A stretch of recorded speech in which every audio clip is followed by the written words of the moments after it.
일단 뭐 제 소개를 먼저 좀 드리자면 저는 KNS 어학원에서 도곡중학교를 맡고 있는 김진호라는 강사고요. 그래서 도곡중을 지금까지 맡으면서 도곡중이 지금 어떻게 시험 문제가 출제가 됐고 그다음에 그거에 대해서 어떻게 우리가 준비를 해야 될 것인지에 대한 청사진을 말씀을 좀 드리기 위해서 이 자리에 좀 섰고요. 네, 뭐 거두절미하고요. 바로 오늘 어떻게 제가 좀 그 발표를 좀 할까 생각을 좀 하다가 일단 처음에 인트로. 그래서 인트로에서는 저희 중학교 2학년 올라가는 이제 도곡중학교 학생들에게서 있어서 이제 맞닥뜨려야 할 부분과 그다음에 좀 버려야 할 그런 부분, 극복해야 할 부분 그런 거에 대해서 한번 제가 얘기를 좀 나누고 싶어서 준비를 좀 했고요. 근데 별 크게 뭐 이렇게 거창한 건 아닙니다. 그다음에 이제 도곡중학교 2학년 작년 기준으로 이제 시험이 어떻게 출제가 됐는지 작년의 기준으로 해서 아웃라인을 한번 설명을 좀 드리고 그다음에 이제 가장 이제 궁금하신 부분은 이제 시험 문제가 진짜로 어떻게 출제가 되는지가 가장 궁금해하실 것 같아요. 그래서 실제 이제 기출을 제가 한번 문제를 담아봤습니다. 그래서 이 문제를 제가 여기서 영어를 풀겠다라는 건 아니고 앞으로 우리 도곡중학교 2학년에 올라오게 되면 이런 스타일의 문제를 갖다 다루게 될 것이다 라는 것을 말씀을 좀 드리고요. 그 다음에 그러면서 총평을 하면서 그럼 우리가 이제 도곡중학교의 이 스타일은 어떤 스타일이기 때문에 어떻게 대비를 해야 될까 라는 그런 말씀과 그 다음에 저희 KNS에서는 그럼 어떻게 이걸 준비를 시키느냐 해서 저희 KNS만의 어떤 도곡중 내신 대비 프로그램의 특성 그 다음에 마지막에는 간단한 질문을 좀 받는 시간으로 해서 이 시간을 마무리 짓도록 하겠습니다. 그러면 시작을 좀 한번 해볼까요? 제가 이제 아무것도 안 나오죠. 보면은 이제 우리 학생들이 중학교 2학년에 이제 올라오게 됩니다. 중1에서 이제 중2로 올라오게 되는데 중학교 1학년과 2학년에서 가장 큰 차이점이라고 본다면 가장 이제 제가 이 자리에 쓴 이유도 이제 이 내신 때문에 이제 이 자리에 섰죠. 중학교 1학년 때까지는 사실은 뭐 정상적이라면 내신이라고 하는 시험을 아마 2학기 말에 딱 한 번 이제 치르게 되는데 그거는 이제 2학년 올라가면 이런 시험을 치른다라는 어떤 준비 과정 단계 맛보기라고 본다면 본격적으로는 이제 중학교 2학년 때부터는 정말 1년에 4번을 치르게 되는 내신을 보게 됩니다. 그래서 이제 5월 초 아니면 4월 말이나 5월 초쯤에 중간고사를 보게 될 것이고 그 다음에 7월 초쯤에 기말고사를 보게 되겠죠. 그 다음에 2학기 때도 중간고사, 기말고사를 보게 됩니다. 물론 작년 같은 경우는 저희 특이한 점이 있지 않습니까? 저도 지금 마스크를 좀 착용하고 있는데 코로나라는 지금까지도 없어지지 않고 있는 이 질병 때문에 이 작년에는 도곡중이나 뭐 다른 중학교도 마찬가지겠지만 내신을 2번밖에 치르지를 못했어요. 그래서 1학기 기말고사와 그다음에 2학기 기말고사라는 2번에 걸친 시험을 치르게 되는 좀 기이한 현상이 좀 발생을 했고 또 이제 도곡중 같은 경우 제가 기억이 나는 게 뭐냐면 이제 저번 기말고사 때 기억이 납니다. 시험 바로 전날에 시험이 2주 미뤄지는 어떤 그런 기이한 현상이 발생해서 한참 이제 아이들 이제 직전 대비한다고 자료를 다 준비하고서 아주 홀가분한 마음으로 퇴근을 하다가 갑자기 전화가 와서 시험이 미뤄졌대요라는 그런 소식을 듣고서 한편으로는 2주도 준비할 수 있겠구나라는 어떤 그런 그 편안한 마음도 있었지만은 한편으로는 너무나 4주 너무 힘들게 이렇게 준비를 했는데 아이들 입장에서도 그냥 푹 뭔가 이렇게 실망감이 커지는 그런 것을 맛봤던 걸로 기억을 합니다. 어쨌든 내신이라는 것을 2학년 때 맛보고 그 다음에 거의 뭐 기본적인 어떤 집중은 거의 이제 학교에서 보는 그 내신 시험 거기에 이제 아이들이 많이 초점이 맞춰져 있는 그런 시기가 도래했다라고 보시면 되겠습니다. 그리고 이거는 어차피 이제 고등학교 3학년까지도 계속 내신이라는 것을 계속 규칙적으로 보게 되는 그런 이제 시작이라고 보시면 되겠고요.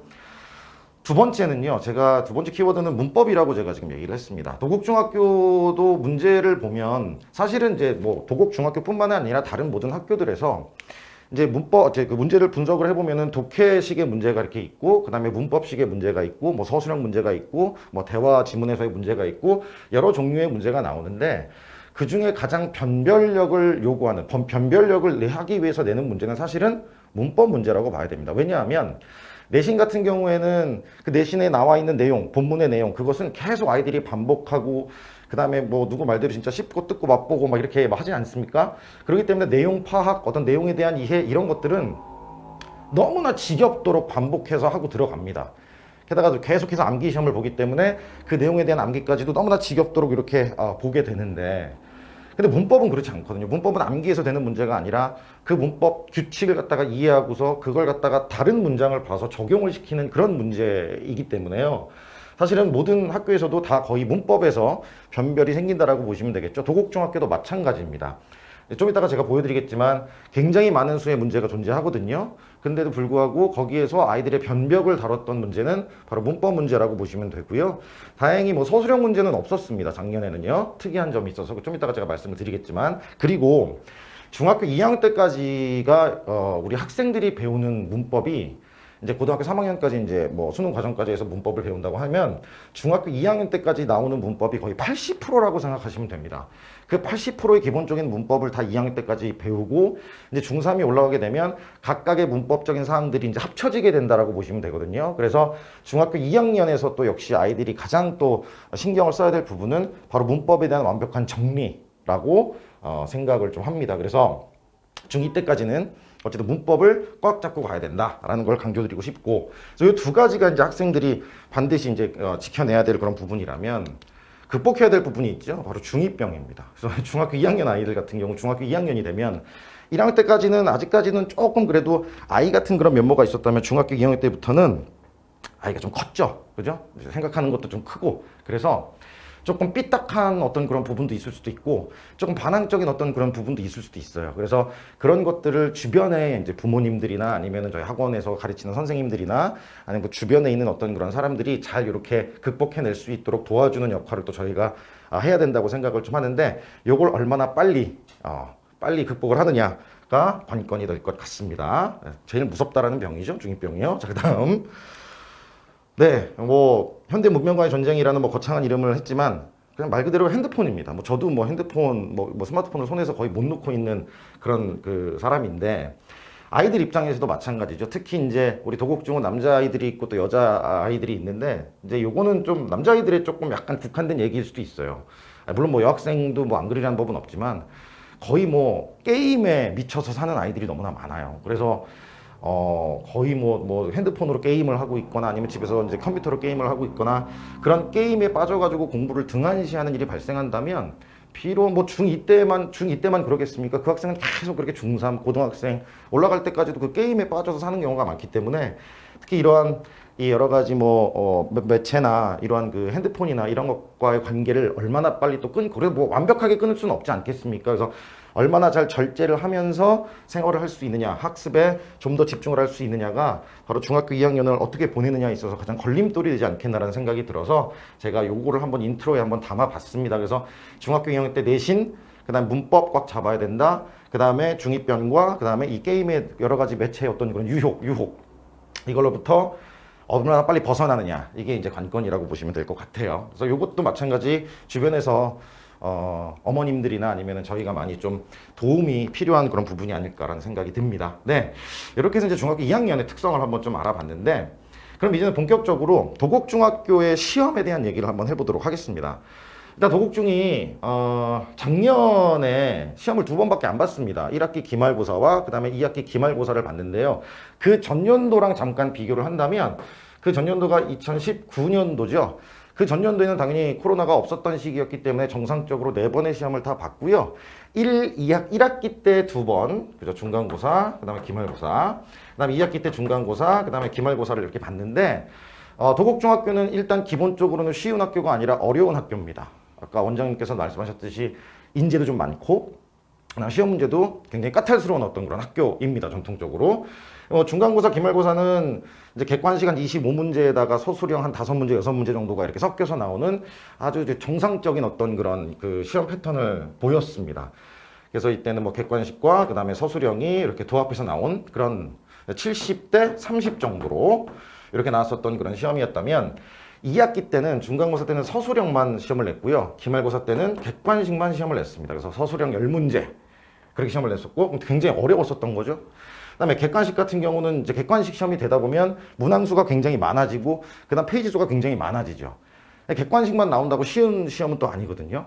그래서 객관식 뭐 한 35문항 정도의 객관식 문제로 진행이 되어져 있었었는데, 근데 2020년이 딱 되면서 갑자기 2월 달에 코로나 사태가 발생하고, 그래서 막 학교가 어수선해지고 다 온라인 수업으로 막 전향이 되면서 뭐 1학기 때도 굉장히 어수선했어요. 그래서 갑자기 중간고사가 사라지면서 제 기억에는 중간고사 준비를 처음에 한번 수업했다가 중간고사 막 취소돼가지고 다시 이제 뭐 시험 대비가 이제 와해되고 막 이랬던 기억이 나는데, 2학기 때도 이제 1학기 때 기말고사를 계속 본다고 했었을 때도 범위 자체가 너무나 늦게 나와가지고 학교에서 가장 나갔었던 그런 부분의 범위를 갖다 나가기 시작했는데 갑자기 하루 만에 시험 범위 그 부분이 삭제되는 뭐 이런 그 당황스러운 일들이 많이 좀 발생을 좀 했었습니다. 그래서 작년에는 좀 그랬었어요. 그래서 1학기 기말을 먼저 한번 보면 1학기 기말은 객관식 100%였습니다. 그래서 시험 문항수를 보아하니까 제가 말씀드렸듯이 35문항 이렇게 지금 시험이 출제가 됐었고, 그다음에 뭐 자세한 거는 이제 어머님들이 볼 필요 없고요. 교과서 같은 경우는 뭐 이런 교과서를 갖다가 다루고 있습니다. 미래엔 최연이라는 사람이 쓴 그런 책인데요. 시험 범위는 교과서는 3과가 들어갔습니다. 3과. 3과가 들어갔다는 게 아니라 3과를 제외한 1, 2, 4과가 들어갔었고요. 그래서 3과 분량의 교과서가 들어갔고, 일단 가장 중요한 건 뭐냐면 도국 중에서는요, 가장 초점을 맞춰야 될 부분이 있어요. 그게 바로 뭐냐면 자체 프린트입니다. 이 프린트가 굉장히 중요한 이유가 뭐냐면, 아까 제가 문법에서 변별력이 나온다라고 얘기를 했지 않습니까? 또 다른 식으로 좀 접근을 하면 교과서에 나와 있는 지문 자체는 아이들이 어려워하지 않습니다. 그렇죠? 중학교 2학년 수준의 교과서에 나와 있는 지문은 요즘 뭐 학생들이 워낙 선행이 많이 돼 있기 때문에, 그리고 어떤 독해 같은 부분에 대해서는 아이들이 워낙 옛날부터 영어책을 많이 읽다 보니까 그 내용을 갖다가 파악하고 하는 거에 대해서는 큰 문제가 없습니다. 중학교 2학년 수준은요. 벌써 수능 지문을 갖다가 읽고 앉아 있는데 뭐 중학교 2학년 수준의 지문이 어렵게 느껴지겠습니까? 다만 이 부교 자체 프린트, 좀 이따가 제가 보여드리겠지만 이 외부 프린트가 상당히 도곡중은 까탈스럽습니다. 양도 많고요. 거의 그냥 뭐 교과서 범위만큼 외부 프린트가 나온다고 보시면 되고요. 하지만 그 난이도 자체가 좀 까탈스럽습니다. 그리고 여기에서 문제도 까탈스러운 문제가 조금 나오게 됩니다. 그래서 이 부분이 굉장히 좀 그 관건이라는 것을 알아두셔야 돼요. 그래서 시험 범위는요, 적은 게 아니에요. 도곡중이 교과서 3개과 뭐 다른 학교는 4개과가 들어가기도 했고 뭐 5개과가 들어가기도 했지만, 뭐 3개과라면은 교과서는 그렇게 많은 분량이 아니었다 할지라도 거기에 플러스 이만큼에 해당하는 외부 지문 프린트가 부여가 됐기 때문에, 게다가 플러스 도곡중학교에는 선생님이 문법 프린트를 직접 이렇게 아이들에게 나눠주고서 그 문법 프린트에서 활용을 해서 시험 문제를 냅니다. 그래서 프린트를 얼마나 잘 공부하느냐가 도곡중학교에서는 굉장히 좋은 포인트라고 볼 수가 있습니다. 요거는 1학기 때 이제 비율인데요. 보면은 47% 여기에 해당하는 게 잘 안 보이실 것 같아가지고 독해입니다. 말 그대로 독해라는 얘기는 문제 유형이 수능형 독해 문제로 다 깔립니다. 뭐 빈칸을 채워봐, 그 다음에 주제를 추론하라, 그 다음에 뭐 어떤 뭐 내용일치, 특히 내용일치 문제가 굉장히 많이 나오죠. 즉 한마디로 세부 사항을 잘 얼마나 파악하고 있느냐에 관련된 그런 문제가 많이 나오게 되고요. 아주 골고루 다 나옵니다. 수능형 문제, 그 다음에 중학교에서 나올 수 있는 내신형 문제, 이런 것들이 골고루 다 담겨져 있는데, 아까 말씀드렸다시피 아이들이 이미 본문에 대해서는 아주 빠삭하게 다 알고 들어가기 때문에 그 문제는 사실 누구나 맞추고 다 맞출 수 있는 그런 문제가 됩니다. 거기서 실수가 나오면 이제 절대로 안 되는 그런 문제가 되는 거죠. 자, 그런데 이제 어법 같은 경우를 보시면 1학기 때는 어법이 벌써 이렇게 29%, 즉 30%를 차지하고 있는 거죠. 문법 문제가 10문제가 나왔습니다. 영작 문제 1문제가 나왔다는 얘기는 객관식에서 뭐 영작 문제가 무슨 말씀이십니까? 라고 얘기한다면 당연히 객관식으로 나옵니다. 객관식으로 어떤 뜻을 주고서 그걸 알맞게 영작한 것을 고르시오. 그게 이제 영작 문제라고 보시면 되는데, 어쨌든 영작 문제는 왜 냅니까? 중요한 문법적 구문에서 내는 겁니다. 그렇기 때문에 그것도 문법 문제라고 우리가 볼 수 있겠죠. 도합 합하면 30% 정도는 문법 문제가 그래도 차지하고 있더라 라고 보시면 되겠습니다. 근데 기본적으로 독해가 많이 깔려 있고, 그러나 문법 문제가 30% 정도가 깔려 있으니 이 독해 문제는 말 그대로 너도 맞히고 나도 맞히는 문제라면 문법 문제는 그렇지 않거든요. 쟤는 못 맞히고 내가 맞추면 이제 내가 이기는 거죠. 그죠? 그래서 문법 문제가 변별력이 있다고 제가 말씀을 드리는 거예요. 2학기 때랑 한번 비교 한번 해볼까요? 2학기 기말고사랑 한번 이 도표만 비교를 한번 해보십시오. 그러면 독해 문제가 더 많아졌습니다. 뭐 근데 비슷하잖아요. 거의 반 정도는 독해 문제가 차지하고 있고요. 어법이 조금 줄어들었습니다. 문법이 뭐 5문제 정도 이렇게 나와서 줄어들었다고 할지라도 영작이 좀 늘어났습니다. 아까 말씀드렸듯이 영작은 문법 지식을 활용한 문장을 만드는 것이기 때문에 같이 그냥 문법과 같이 봐도 무방하다라고 봤을 때는 역시 어쨌든 한 10문항 정도는 계속 문법 문제가 출현하고 있다는 거, 그리고 여기에서 변별력이 나눠지게 된다는 것을 알아두시면 되겠고요. 그 다음에 1학기 때, 2학기 때 이제 특성 중에 하나가, 자, 아까 제가 이제 프린트 얘기를 하지 않았습니까? 외부 지문 프린트가 1학기 때는 대략 한 23% 정도? 그래서 한 4분의 1 정도를 차지하고 있었다면 그 비중이 2학기 때는 40%까지 올라갔습니다. 그래서 결국 2학기 때는 외부 프린트를 얼마나 잘 공부를 하고 분석을 했고 그걸 달달달달 암기를 했느냐의 어떤 그런 싸움이었다고 보시면 되는 거죠. 그래서 1학기 때, 2학기 때 보시면 당연히 기본적으로 50% 정도는 독해가 출연을 했고 문항수는 똑같습니다. 35문제 똑같이 나왔고요. 그 다음에 이제 특성이 뭐냐면 굉장히 시험지가 그러다 보니까 문항수도 많고 제가 뭐 이걸 보여드릴 수는 없지만은 이 도곡중 시험지는요, 여타 다른 중학교 같은 경우에는 시험지의 분량 자체가 한 5페이지 많으면 6페이지 정도가 되는데 저희 도곡중은 이렇게 꽉꽉 채운 시험지가 총 8페이지가 꽉꽉 채워져 있죠. 그럼 당연히 뭐와의 싸움이 되냐면 시간과의 싸움이 되는 겁니다. 내신이니까 어떤 나와 있는 어떤 본문을 대충 읽을 수는 없거든요. 변형이 발생할 수도 있고요. 1학기 때는 또 약간의 변형이 발생을 했고, 그 다음에 당연히 어떤 문제의 특성에 따라서 문제 자체가 굉장히 길어지는 그런 경우도 있기 때문에 그런 걸 갖다가 꼼꼼하게 읽는다라고 우리가 봤을 때 아이들 실수하지 않기 위해서 꼼꼼하게 읽어야 되니까 그러면 이제 시간과의 싸움에서 이제 또 승부가 갈리는 그런 문제가 발생하기도 했는데 뭐 다행히 저희 학원 다녔던 KNS 지금 현재 중학교 3학년 올라가는 학생들에게서는 시간에 대한 어떤 그런 문제는 발생하지 않았고 굉장히 잘 풀었던 그런 기억이 납니다. 자, 그래서 독해가 한 50% 차지되고 그 다음에 어법이 이제 영작까지 포함하면 그래도 한 25%에서 30%는 차지하게 된다라는 것. 그 다음에 굉장히 그 부교재 프린트, 부교재가 아니라 자체 프린트라고 해야 되겠죠. 그 외부 프린트가 굉장히 중요하다라는 말씀을 좀 드리면서 그러면 도대체 그렇게 네가 떠드는 외부 프린트가 도대체 뭔데, 뭐가 그렇게 문제인데 라고 말씀을 하실 것 같아서 제가 외부 프린트의 일부를 좀 발췌를 했습니다. 이 외부 프린트 같은 경우는 이제 어떻게 나오는 거냐면 각 과마다 어떤 그 내용이 있지 않습니까? 그 내용과 그 내용의 소재를 갖다가 그 발췌를 해가지고 그거를 뭐 구글링을 해가지고 그래서 구글링에서 나온 어떤 그런 다른 외부 지문을 갖다가 이제 프린트에 담으시는 겁니다. 예를 들면 여기 지금 컬링이라는 거 아시죠? 옛날에 영미 하면서 막 했던 그 컬링이라는 그 스포츠가 있는데 요거는 왜 나왔냐면 그 도곡중학교 8과에 보면은 거기에 이제 강아지들이 이제 썰매를 이끌고서 이제 막 이렇게 그 알래스카 지역을 갖다가 막 이렇게 탐험에 따라 경주를 하는 그런 내용이 나왔었는데 그것 때문에 겨울 스포츠를 담으신 거예요.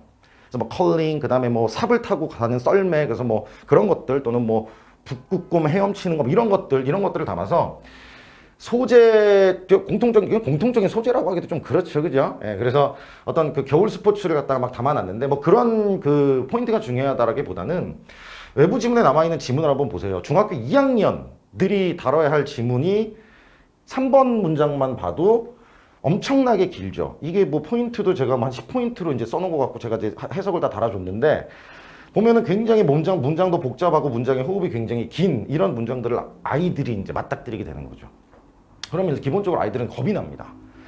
이만큼 짧았었던 그런 문제만 보다가 갑자기 길어지고 그 다음에 여기 사이에도 굉장히 복잡해요. 그리고 단어도 굉장히 좀 난해한 단어가 있지 않습니까? 중학교 2학년들은 알 수 없을 것 같은 그런 단어 뭐 컨케이브나 컨센트릭이라는 이런 단어를 갖다가 주워놓고 그 다음 중간에 보시면 관계대명사절이 엄청나게 많고 이런 복잡한 혼합된 문장들을 아이들이 이제 보게 되니까 일단 그냥 기가 막히는 거죠. 그 다음에도 이제 이런 문장들이 나서 제가 조금 좀 발췌를 좀 해봤어요. 요것도 이제 6번 문장 한번 보세요. 되게 어려운 어떤 그런 문법 사항을 이용한 구문들이 막 나오죠. 그죠? 여기 뭐 접속사 다음에 접속사 또 나오고요. 그래서 이 문장을 분석하는데 아이들이 굉장히 힘들어 했었던 그런 기억이 나죠. 특히 이 부분, 여기 좀 오타가 있었네요. 그죠? could, bring, could. 그러니까 아이들 입장에서 이게 뭐예요? 이렇게 물어보는 거죠. 그럼 정확하게 분석을 한 번 해줘서는 안 되거든요. 그래서 계속 반복적으로 분석을 좀 해야 되는 그런 일이 발생하는데 말씀드렸다시피 굉장히 범위가 많은 그런 범위를 차지하고 있기 때문에 이거는 한마디로 선생님의 역량이라고 제가 생각을 해요. 뭐 제 자랑을 하겠다는 건 아니고 선생님의 역량에 따라서 이 외부 지문 프린트를 어떻게 분석하고 어떻게 변형 문제를 내주고 어떻게 체크를 하고 어떻게 머릿속에 잘 남아있도록 할 것이냐라는 것을 제가 옆에서 잘 도와주도록 하겠습니다.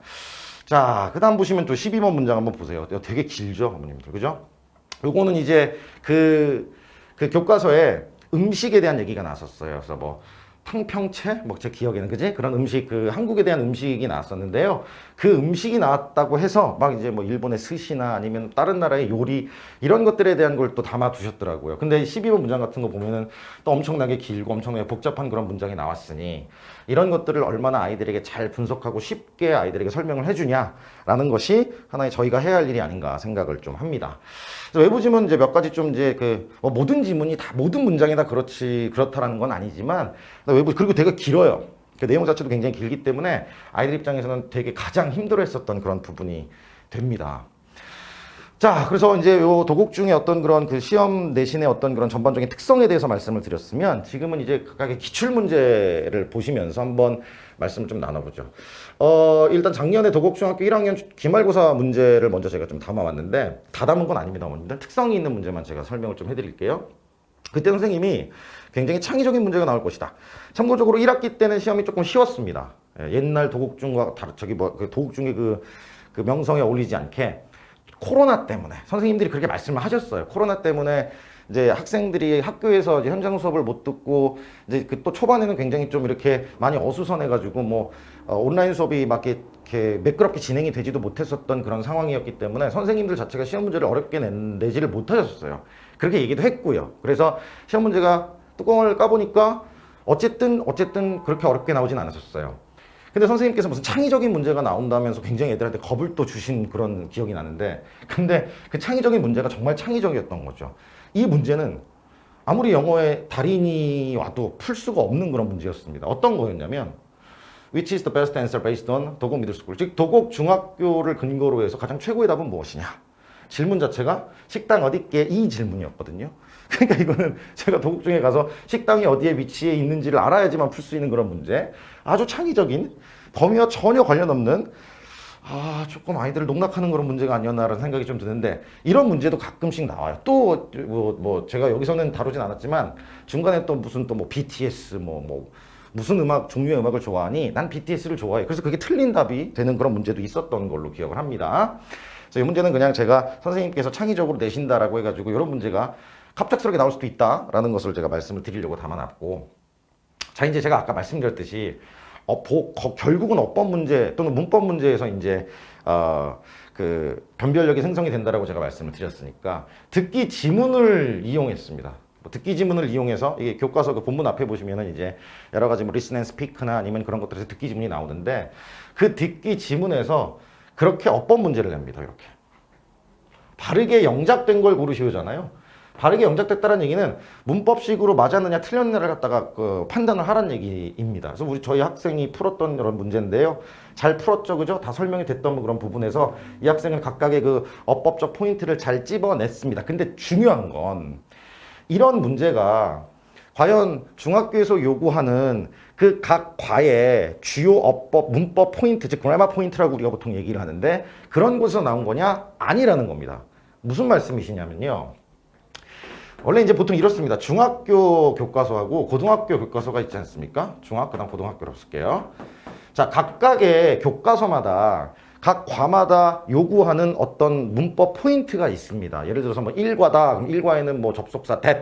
그럼 접속사 that만 거기에 나와 있고요. 그다음 뭐 3과엔 수동태다. 그럼 수동태만 나와 있고, 이런 식으로 해서 요구하는 각각의 그래머 포인트가 존재하는데, 고등학교 같은 경우는 그런 그래머 포인트를 갖다가 거의 무시하죠. 종합적인 어법 문제를 다 요구를 합니다. 뭐 1과부터 4과까지 요 네 가지의 어법 포인트가 나왔다? 그럼 그 어법 포인트에서만 문법 문제가 나오냐? 아니라는 얘기죠. 전반적인 부분에서 다 어법 포인트가 나와요. 근데 중학교는 보통은 그 중요한 그래머 포인트에서 보통 문제를 내는 게 뭐 여태까지 그건 관행이었다면 지금은 그렇지 않습니다. 과거와는 다르게 지금은 이 어법은요, 종합적인 어법을 다 다루는 겁니다. 절대로 뭐 여기에서 예를 들어서 뭐 동명사 앞에는 말이지 이렇게 for, thank you for를 갖다가 의미하고, 뭐 그 다음에 여기 보시면 뭐 to be가 나와야 된다, be proud of, 뭐 to be, 뭐 이런 것들은 거기에 나와 있었던 어떤 그런 주요 어법 포인트가 아니었던 겁니다. 종합적인 어떤 어법을 요구했었던 그런 문제가 듣기 지문에서도 나왔다는 얘기가 되는 거죠. 그럼 약간 애들 입장에서는 허를 찌르는 거죠. 근데 다행히 뭐 이런 겁니다. 이 지문을 내가 어법을 잘 몰라, 문법을 잘 몰라, 그럼 이제 조금 고생이 좀 되겠죠. 그냥 암기를 아주 완벽하게 암기를 했어. 그랬더니만 내가 암기했던 부분하고 여기는 표현이 다르네? 그래서 이 문제를 맞을 수도 있는 게 되는 거죠. 근데 저는 한 가지 조금 그 의구심이 좀 드는 게, 언제까지 이렇게 암기를 해서 내가 외웠던 모양하고 다르니까 이건 틀렸어? 해가지고 맞을 수 있죠. 그쵸? 그렇게 해서 점수가 잘 뭐 그렇게 해서 100점 나오면 뭐 좋은 거죠. 하지만 언제까지 그렇게 할 수 있을까라는 거죠. 중학교 2학년 때도 도곡중은 이렇게 시험 범위가 적지가 않은데, 중학교 3학년 올라가면 더 많아지겠죠. 고등학교 가시면 이제 배로 뜁니다. 이제 그 지문수가 이제 뭐 가늠할 수 없을 정도로 배로 뛰게 되는데, 그리고 난이도 자체도 배로 뛰게 되는데, 언제까지 이렇게 그냥 통문장 암기를 해가지고 모양 비교하듯이 짜맞추기 하듯이 그렇게 풀 수는 없는 그런 입장. 그래서 제가 2학년 때까지는 어쨌든 모든 문법의 어떤 그런 개념 정리들, 그런 것들이 다 정리가 돼 있고, 그런 걸 갖다가 다 각각 끄집어낼 수 있어야 된다는 것을 아까 제가 말씀을 좀 드렸고요. 자, 그 다음 문제 보니까 이거는 이제 기말고사 문제네요. 이렇게 기말고사 문제는 어쩔 수 없이 코로나 사태 때문에 제가 사진으로 받았습니다. 받아가지고 이제 봤더니, 요건 이제 뭐냐면요, 1학기 때는 외부 지문에서는 문법 문제를 내지 않는다라고 얘기했어요. 아이들이 가장 힘들어하는 게 이제 문법 또는 어법 문제인데, 외부 지문에서까지 어법 문제를 내면, 아까 외부 지문 난이도가 어려웠지 않습니까? 거기서까지 어법 문제를 내면 아이들은 진짜 완전히 그냥 다 힘들어 할 건데, 그래서 1학기 때는 나오진 않았어요. 근데 2학기 때는 그런 말씀은 없으셨어요. 그래서 이제 혹시 몰라서 제가 이제 그 외부 지문도 아주 철두철미하게 어법이든 아니면 뭐 어휘든 아니면 그걸 변형한 문제든 빈칸이든 그런 세부 내용 파악이든 그런 것들을 갖다가 굉장히 좀 반복을 많이 했었던 기억이 나는데, 2학기 때는 아니나 다를까 바로 여기 부분에서 어법 문제가 나왔습니다. 이거 외부 지문이거든요. 스시잖아요, 스시. 예, 아까 말씀드렸던 그 음식, 거기에 대해서 구글링을 해가지고 이제 다룬 건데, 외부 지문에서도 이제 어법 판단 문제가 나온 거죠. 근데 또 말씀드리는 거, 이 어법 판단 문제가 무슨 뭐 교과서에 나와 있는 주요 어법에서 나온 거다, 그거 아니라는 얘기가 되는 겁니다. 그래서 이런 것들도 준비를 해야 되는 거죠, 꼼꼼하게. 근데 요거는 제가 리뷰 테스트 메이드 바이 진, 그래서 제가 김진호라서 제가 만든 어떤 그런 리뷰 테스트, 저희 또 좀 이따도 말씀드리겠지만 저희 학원에 자랑할 부분이 바로 전에 배웠던 내용에 대한 리뷰 테스트를 항상 꼼꼼하게 다시 체크를 하는데, 그런 리뷰 테스트를 저희는 이렇게 범위를 주지도 않은 상태에서 어법 및 표현상 어색한 것을 찾아서 바르게 수정해봐. 그럼 여기에 지금 제가 13가지를 갖다가 다 틀리게 만들어 놓은 거예요. 그래서 그 틀리게 만들어 놓은 거를 13가지를 갖다가 다 수정할 줄 알아야지 통과할 수 있는 그런 시험이 되거든요. 근데 아까 다뤘던 그런 문제에서 바로 여기에서 많은 것들이 중복돼서 제가 뭐 맞췄다라고 얘기하는 건 좀 그렇고요. 그래서 이런 연습을 하다 보면 앞에 있는 이런 문제는요, 아이들 입장에서는 역시 마찬가지 그냥 쉽네, 이거 내가 했었던 거네, 그렇게 해가지고 문제를 잘 해결했었던 그런 기억이 좀 납니다. 자, 한번 넘어가 볼까요? 자, 다음 문제는 뭐냐면요, 이제 문법 프린트 예문을 활용하셨다라는 거죠. 제가 그래서 보통 이제 그 전략적으로 선생님이 나눠주는 문법 프린트, 당연히 이제 문법 같은 경우는 그 전에 이미 내신이 시작되면서 문법은 한번 쫙 설명을 해주고 본문도 나가고 이렇게 하지만, 마지막에 선생님이 나눠주신 프린트는 좀 후반부에 제가 진행을 합니다. 왜냐하면 아이들의 기억에서 그래도 가장 잘 진하게 남을 수 있는 그 기간을 갖다가 제가 봤을 때는 후반부에 문법 프린트를 달아서 그 문법 적용 사항, 아이들이 원리는 알고 있는 그 문법 사항을 이제 니네 선생님이 이제 그 나눠준 프린트에 거기 있는 지문으로 한번 다시 한번 수업을 해보자라고 해가지고 막판에 좀 다루는데, 그로 인해서 애들이 마치 느낌은 선생님이 말씀하시는 거 다 나왔어요 라고 얘기를 하는데, 사실 제가 말한 게 아니라 니네 선생님 프린트에서 나온 거거든 라는 그런 건데, 이 문제를 제가 다룬 이유가 이 문법 프린트가 있어요. 각 과마다 이제 선생님들이 문법 프린트를 제공을 합니다. 그럼 그 프린트에서 시험에 예문들이 나온다는 거죠. 하나도 빼놓지 않고 다 나왔습니다. 네. 그래서 아이들이 굉장히 쉽게 문제를 풀었었던 그런 기억이 납니다. 마찬가지입니다. 2학기 때 기말고사 문제도 역시 문법 프린트 예문을 활용했다라는 거 말씀을 좀 드리려고 담아놨고요. 그 다음에 이게 이제 객관식으로 출연한 영장 문제죠. 그래서 각 사람들은 다른 강점들을 지니고 있다. 이것도 근데 문법 프린트 예문에서 나온 거예요. 제가 이제 무슨 말씀을 드리는지 아시겠죠? 도곡중은 무조건 외부 지문 프린트, 문법 프린트 그거 건지지 못하면 그냥 좋은 점수를 맞을 수가 없다.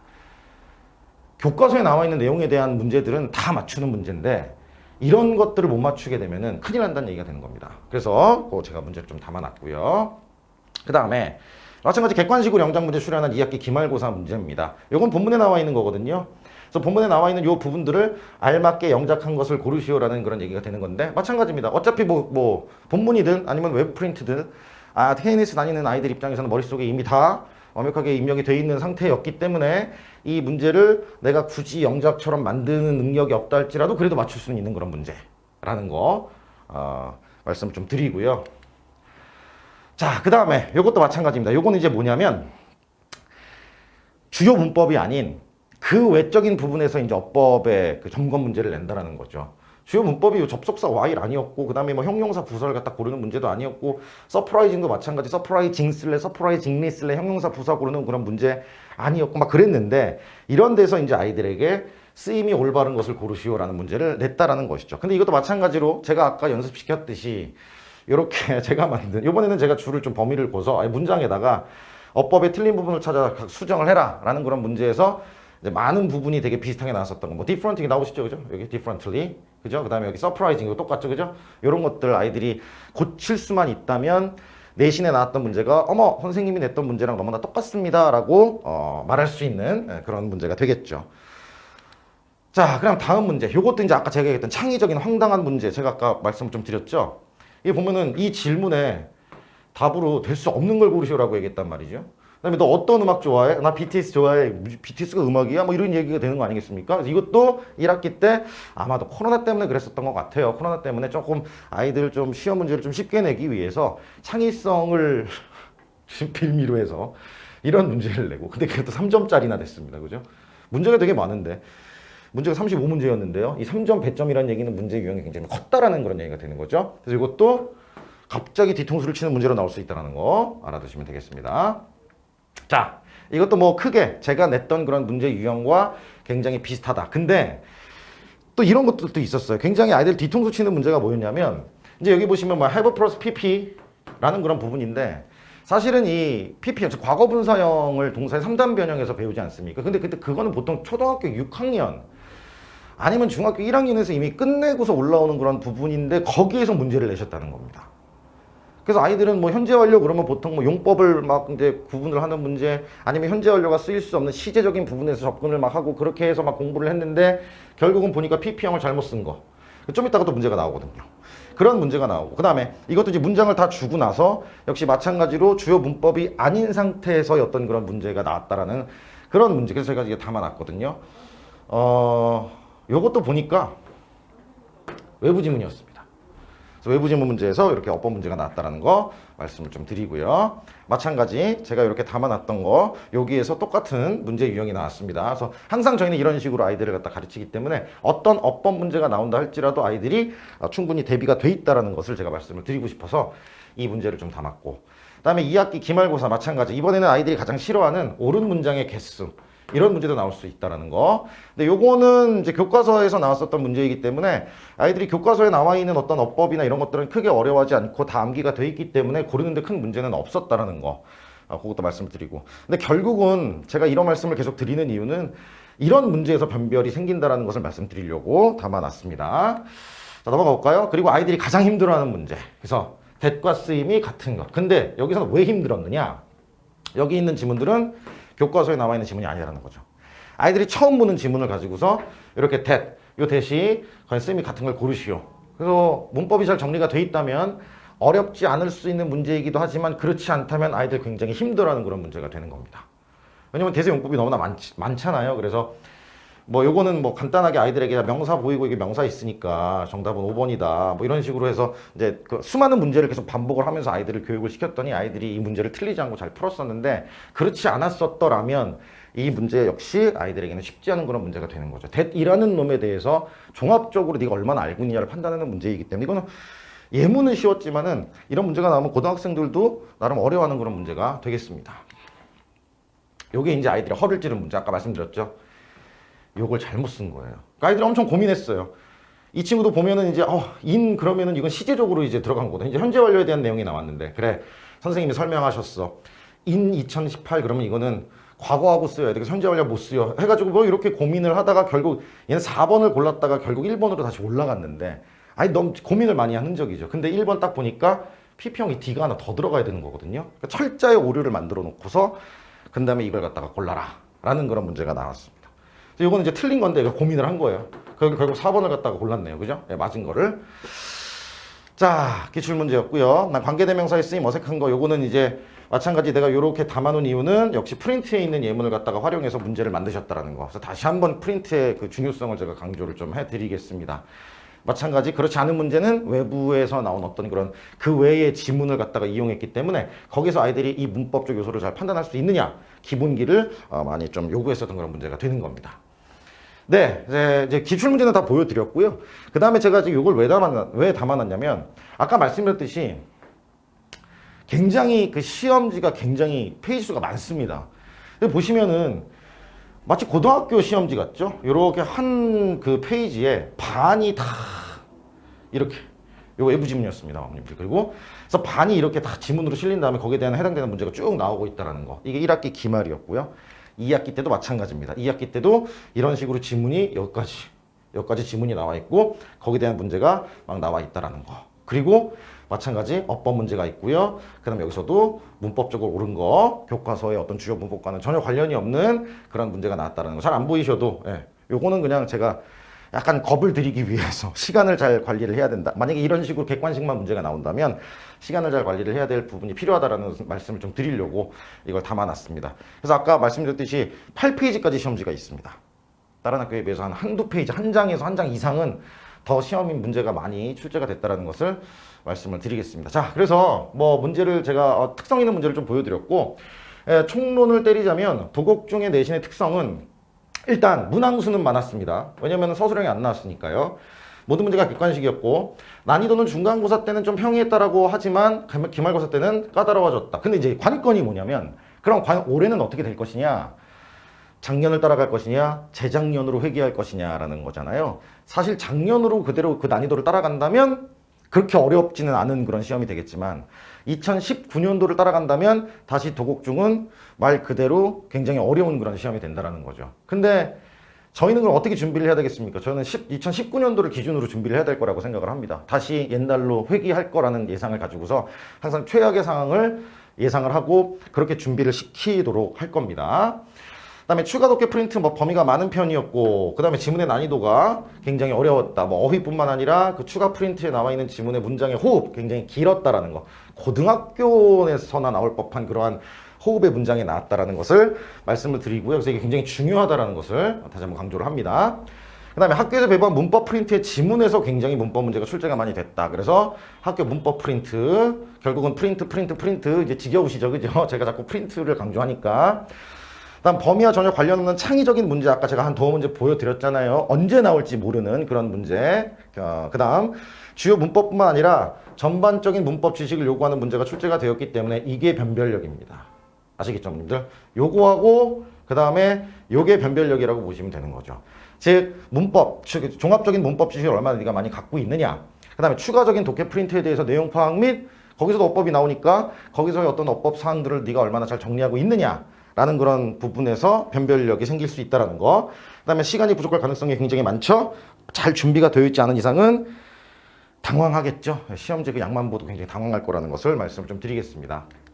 그래서 고득점은요, 당연히 뭐 내용 암기는 기본이라고 하는데 이걸 갖다 그냥 통으로 암기하는 거는 제가 아까 말씀드렸듯이 앞으로 그럼 어떻게 할 것이냐 라는 어떤 그런 점에서 비추어 봤을 때는요, 암기도 이해를 기반으로 암기를 하는 게 가장 중요하다고 생각을 하거든요. 그래서 그것도 역시 선생님의 영역이라고 생각을 하는데 얼마나 암기를 쉽게 할 수 있도록 문장을 잘 설명해주고, 그 다음에 저는 어쨌든 그 문장의 그 문법을 설명해 주는 것의 끝판은 영작이라고 저는 생각을 하기 때문에 어떤 문법적인 부분을 갖다가 배웠으면 그 문법적인 부분을 활용해서 너희들이 문장을 영작할 수 있어야 되지 않겠느냐. 그래서 약간 영작에 대한 그 기본을 바탕으로 암기를 갖다가 요구를 좀 합니다. 그러다 보면 아이들이 조금 더 암기를 좀 수월하게 하는 그런 부분이 있긴 있더라고요. 그래서 어쨌든 내신이기 때문에 암기는 기본이더라. 물론 이해를 바탕으로 한 암기더라. 그 다음에 문법 프린트 지문에서 다수 문제가 출제되기 때문에 문법 프린트 꼼꼼하게 반복해서 봐야 된다. 그 다음 난이도가 어려운 추가 지문에 대한 분석 및 완벽한 숙지, 변별력 좌우한다 말씀드렸고요. 종합적인 문법 이런 것들 반드시 체크해 가야 된다라는 말씀을 제가 자꾸 반복해서 드리는 것 같아가지고 죄송합니다. 이 부분이 바로 도곡중의 그 내신을 완성하는 포인트라고 보시면 되겠습니다.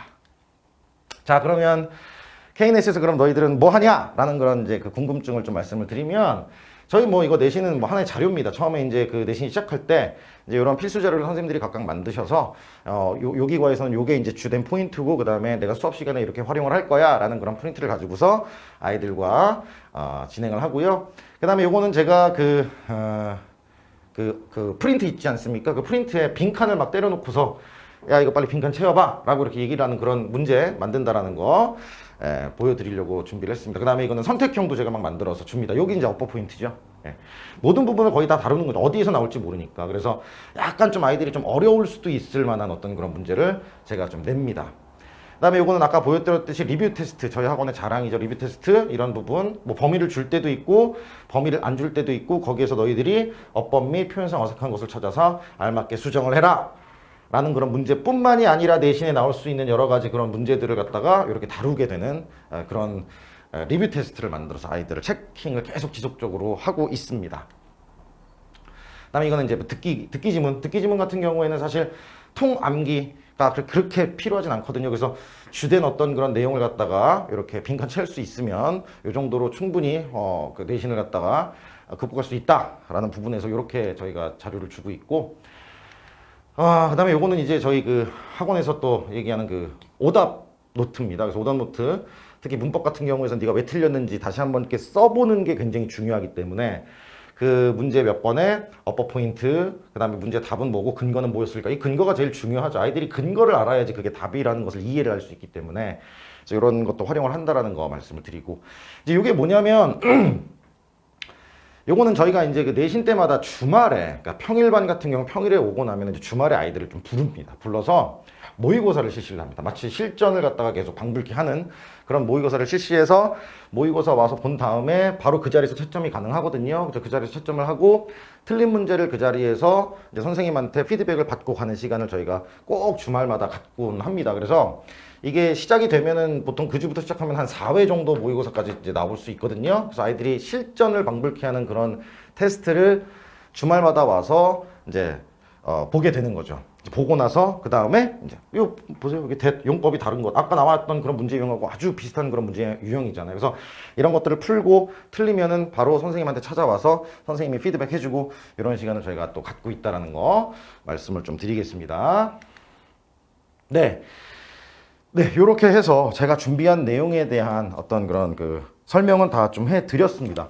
좀 어떻게 뭐 많이 도움이 되셨을지는 모르겠는데, 결국은 도곡중을 정리를 하면 도곡중은 제가 포인트 2가지를 말씀을 드렸죠. 바로 프린트와 그 다음에 종합적인 어법, 거기에서 변별력이 나온다라는 것만 잘 기억을 좀 해두시면 되겠고, 시험이 어떻게 올해는 어떻게 또 2019년으로 회귀를 할지 아니면 작년처럼 그렇게 나올지는 좀 두고 봐야 되는 그런 문제가 될 것 같은데, 저희는 2019년도에 어려웠었던 그거를 기준으로 준비를 시킬 그럴 계획을 갖고 있다는 것도 말씀을 드리도록 하겠습니다. 그래서 오늘 뭐 좀 많이 좀 도움이 되셨는지 모르겠어요. 그래서 오늘 제가 준비한 내용은 여기까지 이제 설명을 좀 드리고, 지금부터는 뭐 간단한 질문 궁금하신 사항이 있으시면 제가 아는 한도에서는 충실하게 대답을 해 드릴 테니까요. 혹시 질문 있으시면 질문을 해주시면 감사하겠습니다. 내신반 들어가려도 테스트 봐야 하죠. 어머님, 그 내신반은요, 내신 때는 테스트를 보실 필요가 없습니다.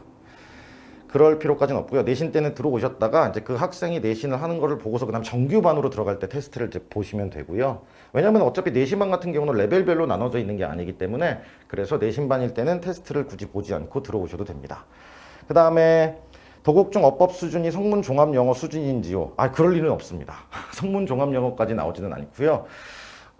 그냥 고등학교, 그러니까 중학교 2학년까지는 아니더라도 중학교 뭐 3학년?